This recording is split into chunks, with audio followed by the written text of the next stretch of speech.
On the morning the world almost ended, Ravi was doing what he always did, herding goats along the cracked edge of the Amber Hills, singing to himself because there was no one else to sing to. He was 16, thin as a reed, and so poor that his shoes were made of river bark tied together with vine. He did not complain. Complaining, his mother had said before she died, was a luxury for people with time to spare. That was when he saw it, lying in the dust between two yellow stones. A feather. Not just any feather. It was the length of his arm, shimmering like oil on water, and at its tip bloomed an iridescent eye of impossible color. Green, blue, gold, and something between all three that had no name in any language Ravi knew. He reached down slowly. The way you reach for something you are afraid might disappear. It did not disappear. It pulsed, warm against his palm, like a living heartbeat. He should have left it. But when has a poor boy ever been able to leave behind something beautiful? That night, as the stars came out over his crumbling hut, the feather glowed faintly in the dark. And a voice, neither man nor woman, neither near nor far, whispered from somewhere inside it, 7 eyes, 7 wishes, 1 for each color. Choose wisely, herdsman, or do not choose at all. Ravi's heart hammered. He counted the colors in the eye of the feather. 7. He was certain. He made his first wish the following dawn. Bread, not just for himself, but enough to fill every hungry belly in his village. A cart of it appeared at the village gate, still warm, smelling of cardamom. The green eye on the feather dimmed and went dark. 6 remained. He could have wished for gold. He wished for bread instead. 6 colors still glowed. 6 chances to change his life forever. He used the second wish on a well for his village, clean water that would never run dry. The orange eye faded. 5 left. He used the third on medicine for old Dara, the widow who coughed blood each winter. He used the 4th on seeds, thousands of them, scattered over the barren fields that had not grown anything in 3 dry years. 3 wishes remained. And still, Ravi had not asked for a single thing for himself. That was when she came. She arrived on a night thick with thunder, riding a white horse whose hooves did not touch the ground. She wore a gown of deep teal that moved like water, and her crown was made entirely of peacock feathers, except for one gap, one empty slot, where a single feather was missing. Her eyes were the color of a peacock's chest, that impossible blue-green that changes depending on where the light falls. And they were furious. You, she said, pointing at Ravi with a finger that crackled with quiet lightning. You have something that belongs to me. She was Queen Zara of the Peacock Kingdom, ruler of a realm hidden behind the veil of the eastern mountains, where every citizen was a peacock in human disguise, and where the queen's feather crown was the source of all their magic, their life, their light. Without the missing feather, the kingdom was slowly dying. Shadows were eating the edges of her realm, and her people were forgetting how to transform, trapped in human form, cut off from the sky.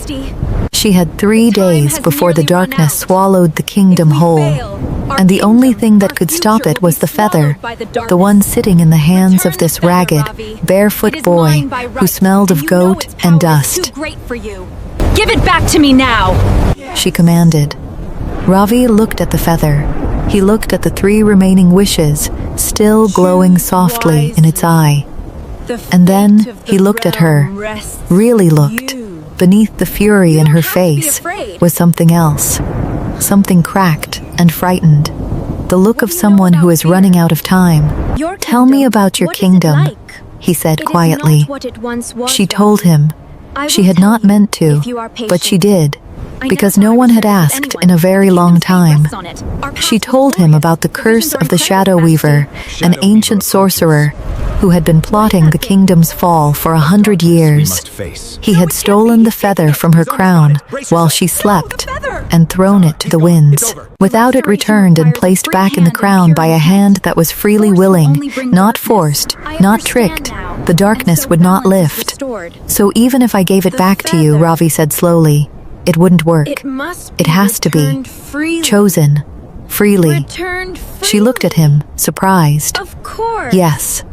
Silence stretched between them, filled only by the sound of wind and the distant bleating of his goats. He had 3 wishes left. What do I wish? He could wish for a palace. I'll bring you home, He could son. wish to never be cold again. He could wish for his mother to be alive. He stood up, You, Your Majesty. crossed the small dusty space between them, and held the feather out to her. I don't want to use my wishes for your kingdom, he said. I wish I could She give blinked, you back what startled, you lost. almost hurt. But he was not finished. What are you talking about? I want to use them to It's fix right what the there. Shadow Weaver has already done. The 3 cracks he made in the world before he took the feather. You know what they are. I did not think Tell you me. would ask of them, boy. Her lips I parted. don't believe you. He had read the old stories. Yes, you do. He had known about the 3 wounds. She told him.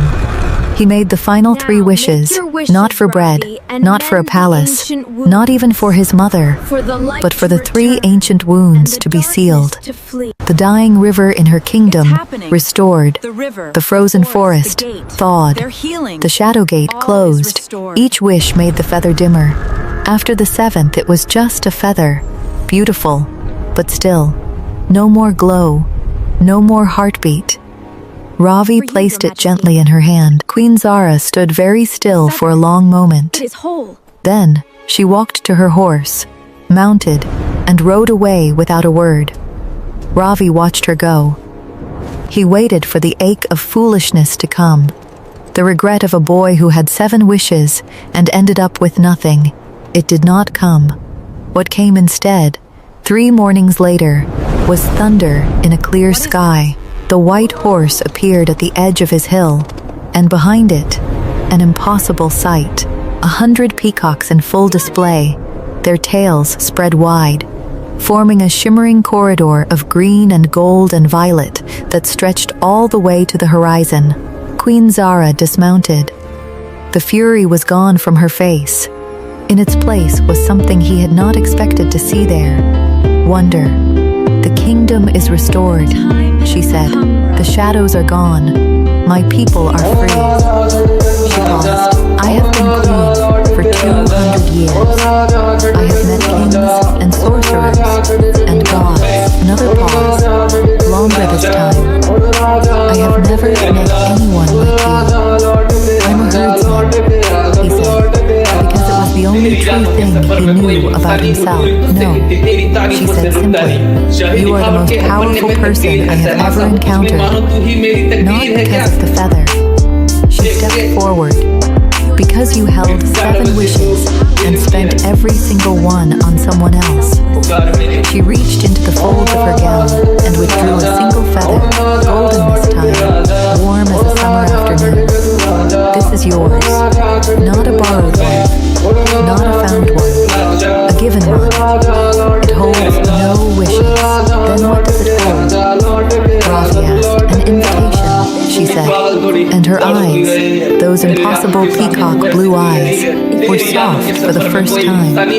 To stand beside me, as my king, if you choose to, freely, the same word he had used, freely. Ravi looked at the golden feather. He looked at the shimmering corridor of peacocks stretching to the horizon, at the white horse waiting patiently, at the woman who ruled a kingdom of wonders and was offering it a place within it, not because he was powerful, or rich, or clever, but because he was good.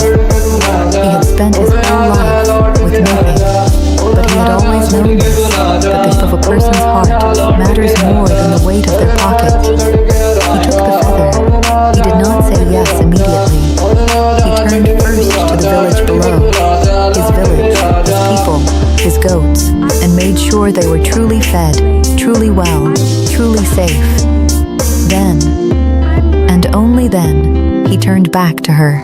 Yes, he said, freely. And so, The herdsman became a king, not by Then luck, let us begin. not by magic, but by the I oldest choose power in every I accept world, my path. a heart that loves Then it is without chosen, counting the Ravi. cost.